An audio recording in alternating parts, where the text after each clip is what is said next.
We will. Good win. Get us 3-1 overall, 2-1 in the Big 12.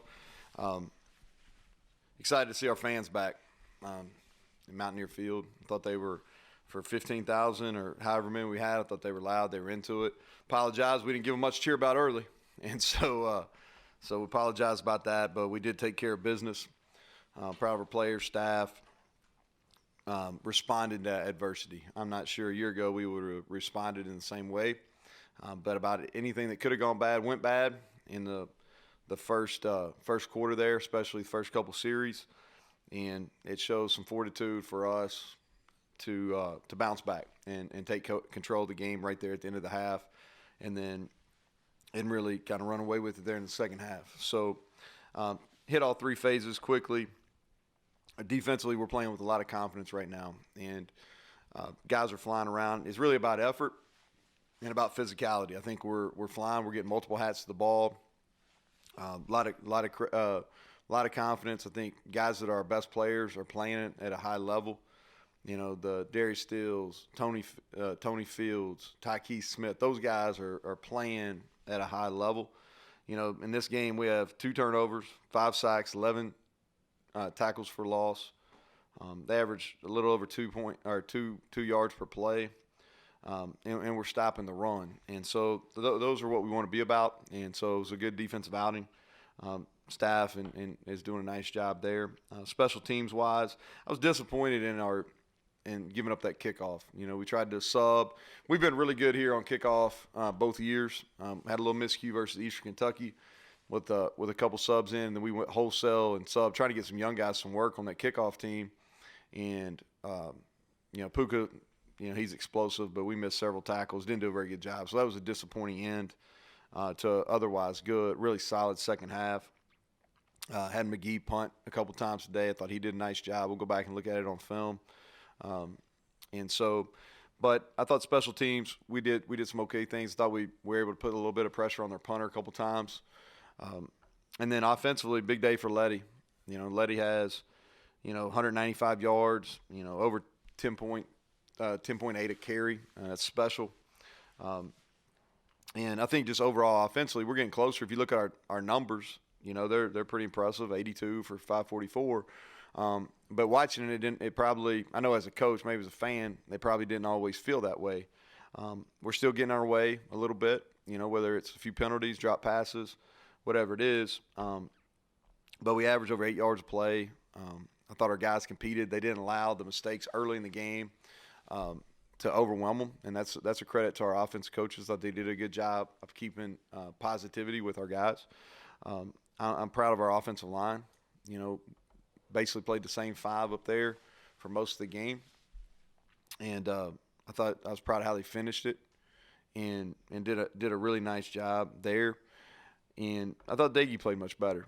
We had I think he had 318. It says here. The interception was on a screen pass. That's the one you'd like to have back. But we go for 318. We try to throw the ball down the field. Some of them were successful. Some of them weren't. But we probably had, 75 or more yards, maybe with drop passes. And so we got to continue to get better in that aspect. But we're getting closer. But overall, I thought it was a good win. And so we'll open up for questions. First question will be from Greg Hunter. Go ahead, Greg. Neal, talk about those receivers. You said early in the week you wanted to play a lot of them. It looked like you did. Few drops along the way, but positives, negatives out of that group. Well, the negatives obviously were the drops.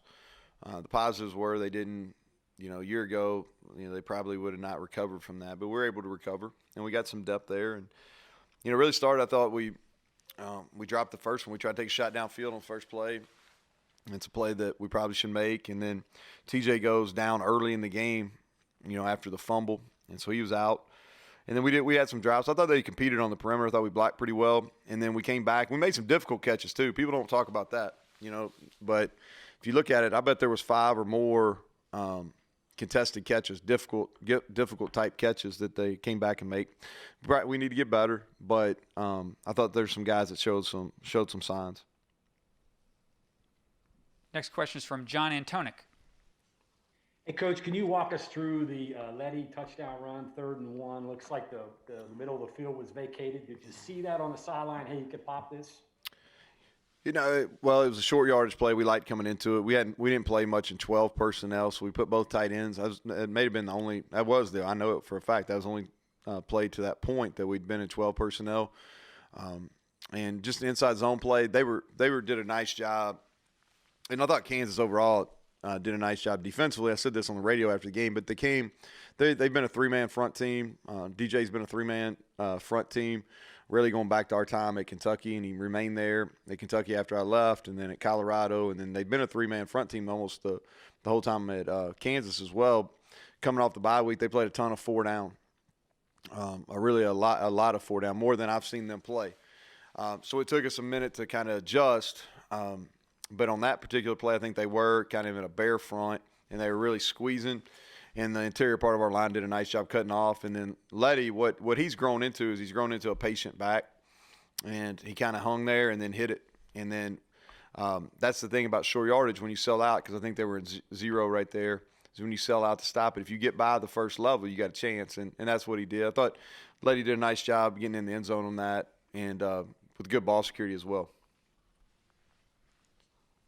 We'll go to Ethan Bach. Go ahead, Ethan. Hey, Coach. First off, congrats on the win.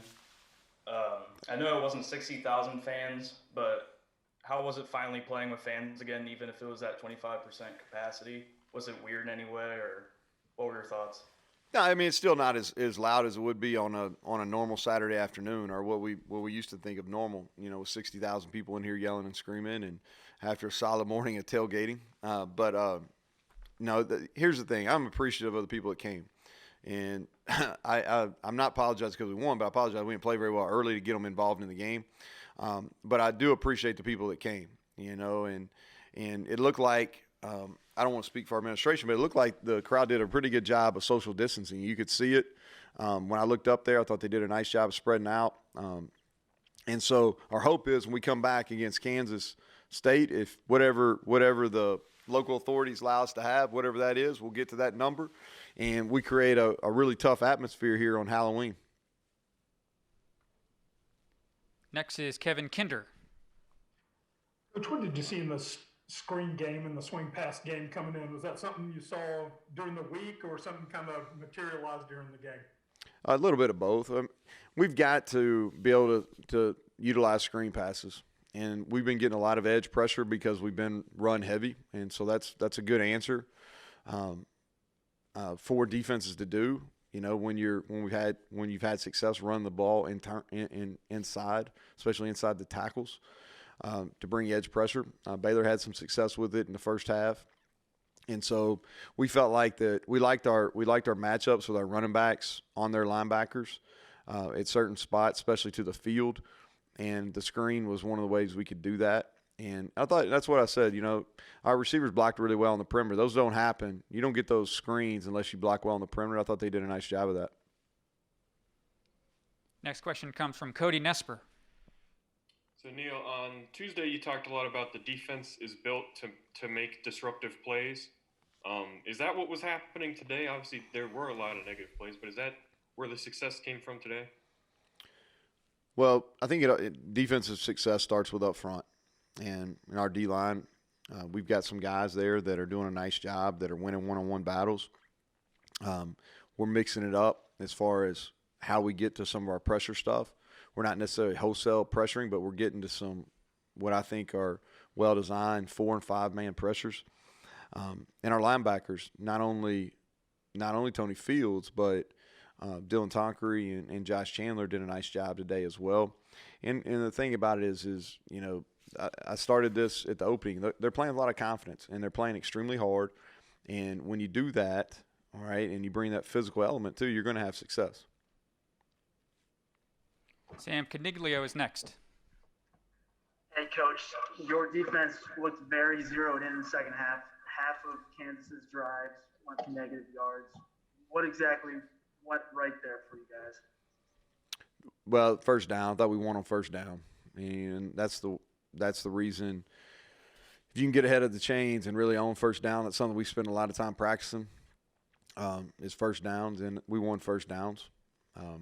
And good. There's a good play calls, some good individual plays as well. And but that's what I would chalk it up to. Okay, we'll go to Ryan Pritt. Go ahead, Ryan. Hey, Neal, kind of a two-parter, going back to Letty's long run there. Looked like the offensive execution after that was pretty good. Was there a sense over there that kind of took the cap off a little bit pressure-wise? And then secondly, I think that was his last touch of the game too. How difficult, as consistent as he's been, is it to kind of limit his workload a little bit, especially with a 5-game stretch here?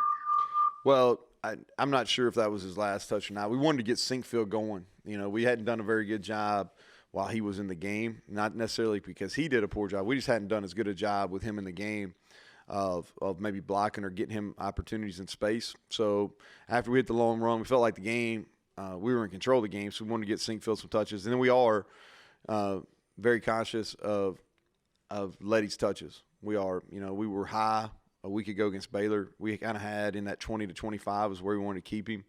And it was close. I think he was at 23. So that was definitely a piece. You know, and offensively, if after the first two drives, we did a nice job. It's just we get some penalties. I mean, like today, and some of them are just crazy stuff. I mean, today we got a penalty for picking a guy up off the pile. Now, it's a foul. I mean, it should have been called. But, you know, that takes us from a third and kind of medium to a third and extra long. You know, we throw an interception on a screen pass. You know, when you call a screen, the last thing you think is going to be an interception. You know, we had a procedure penalty on the center for moving the ball. I mean, just some stuff that happens that shouldn't happen. You know, and so we've got to get those things cleaned up. We did. I thought we moved the ball. This is the best, you know, combined running and passing that we've played as far as in our league games. And so I think it's encouraging. I thought it was a step forward. Or there's things that we've got to continue to clean up. And can we be better? Yes, we can be better. Are we going to need to be better moving forward into Big 12 play? Absolutely. But I thought it was a step forward offensively. Take our final three questions here. Go ahead, Carly Nevis. Coach, you've said in the past Darius is very athletic, but the interception he made probably epitomized what you said. What did you see on that play? How impressed were you that he was able to bring it down there? Yeah, I've never said he's not athletic. I maybe said he's not a very good when we do these games, he's not very like basketball or whatever. But he can bend. He's got athletic skills as far as being able to move laterally. That's what makes him special. He's got great lateral movement, and his ball get off's exceptional. That was a heck of a catch. You know, that really was. It was. I think it bounced off Taki. Is that who it bounced off of? I think it bounced off Taki, and then for him to react. But here's the thing, and this will be one of the points of emphasis for me in our team meeting on Monday morning, is that's an effort play. So the only reason that play happens is because he's chasing the ball. If he's sitting there pass and he just stops. If he's not chasing the ball, he never gets that interception. But because he's doing what we ask him to do and playing as hard as he possibly can, and he's chasing the ball, good things happen. And that's going to be the message. And without even thinking about it, I know that's going to be one of the plays that I show our team in a team meeting setting. Okay, John, back to you. Curious here, Coach, getting back to Letty, that second quarter drive when you took the lead, I think he got all of the yards that weren't penalties. Was that when you felt like you maybe had a beat on what they were doing and were able to take advantage of some of those things?